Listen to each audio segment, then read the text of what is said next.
Milpa.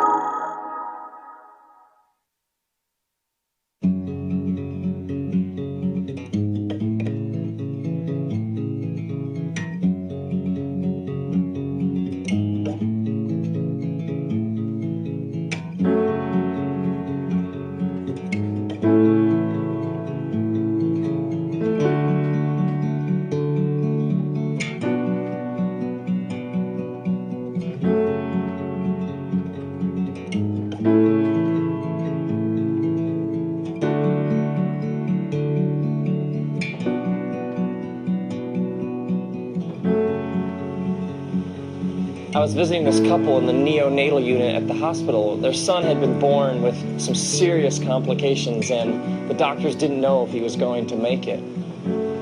Now, the neonatal unit, it's these large rooms, and about every 10 feet are these clear plastic boxes, and in each one of them are these tiny babies. I mean, some of them are 3 and 4 pounds, and they're fighting for their lives. And I stood over the clear plastic box that had this couple's son in it, and he's got these tubes and wires coming out of his chest and his stomach and his mouth and his nose, and I prayed and I asked God to heal him.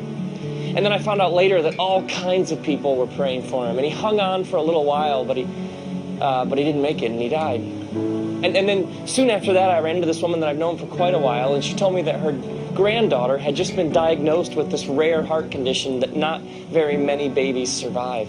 And so the family all started praying, and then they took her in for another round of tests. And after that round of tests, the doctor said to the family, I can't really explain it. I mean, I'm an authority on this particular rare heart condition, and I don't know what else to say, but I can't find anything wrong with her. She's healed.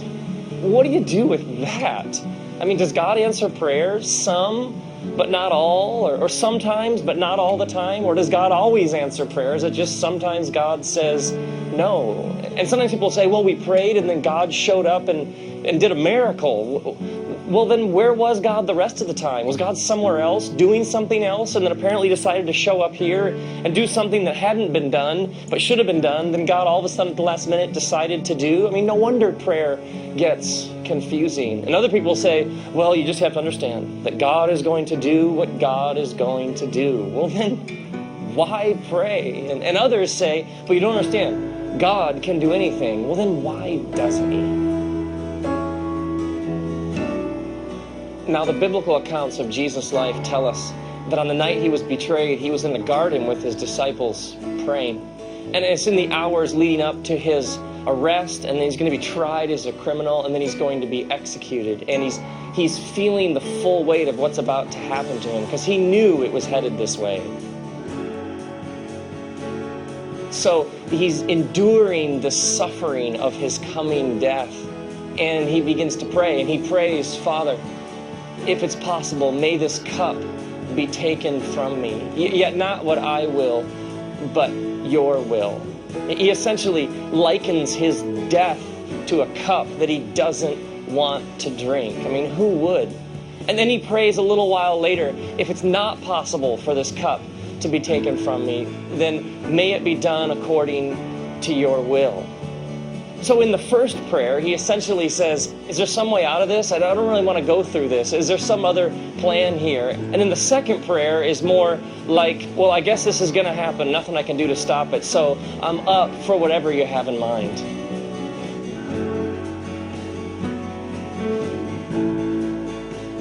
Now, to understand why Jesus prays like this, we have to understand that Jesus took very seriously the creation poem, Genesis, that the Bible begins with. And in this creation poem, God creates, but God creates things that are capable of creating more. And so God creates trees, but then gives trees the ability to create more.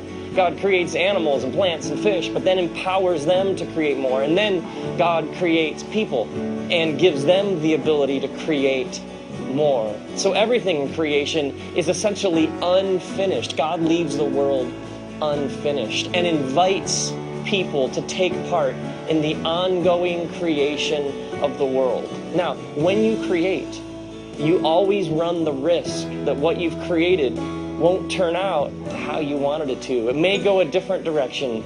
It may not be everything you intended it to be. It may veer off course, and it may break your heart.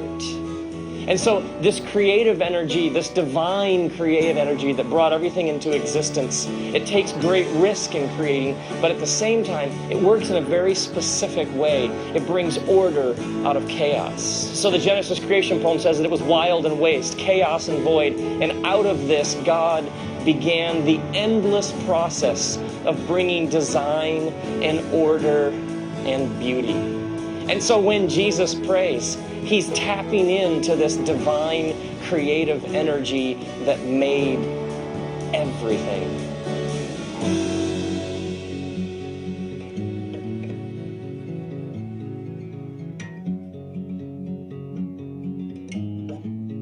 And so prayer for Jesus, it was not this passive acceptance of, well, I guess this is just how it's going to be. And it wasn't this active kind of rebellion against all dictate the future. For Jesus, prayer was being open to the God who's at work here and now.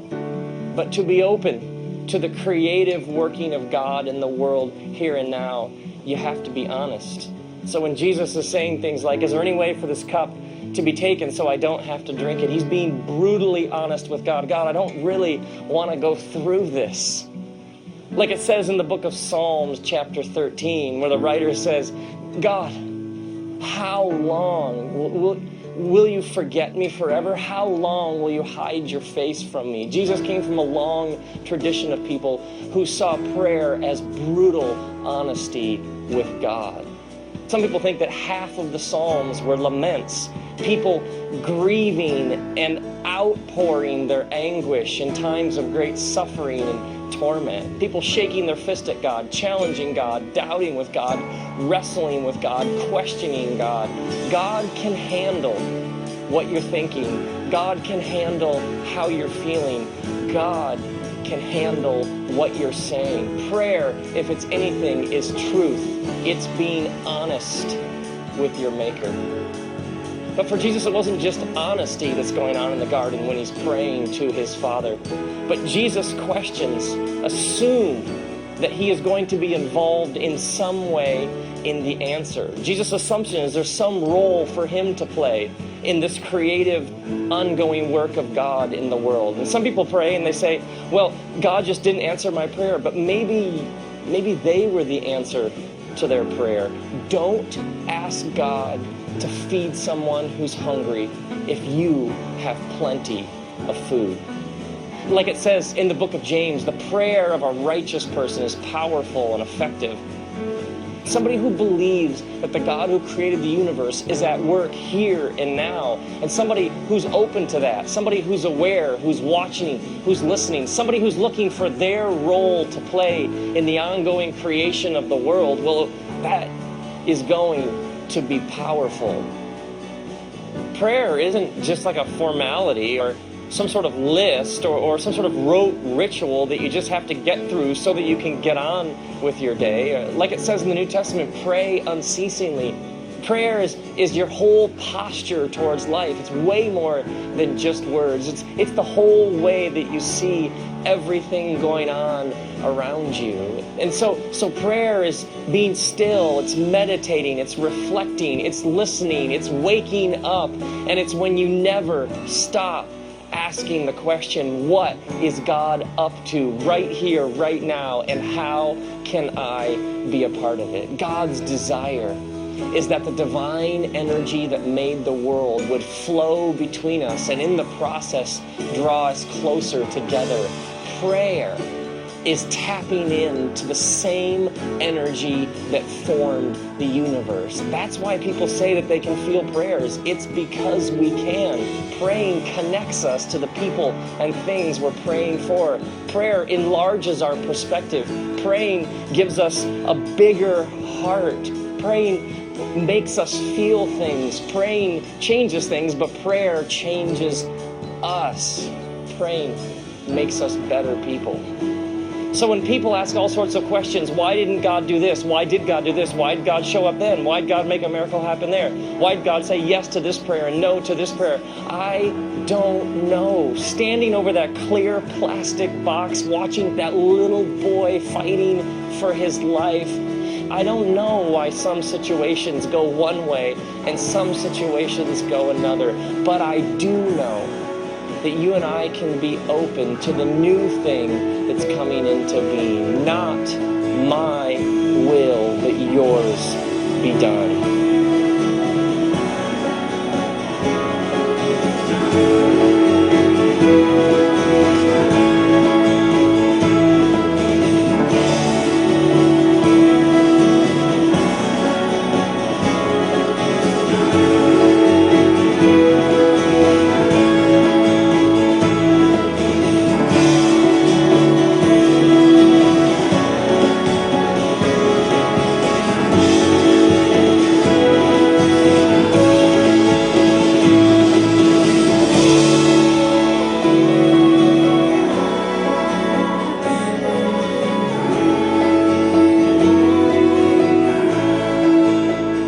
May your whole life be a prayer. And may you be honest with God as you become more and more open to your role in the ongoing creation of the world.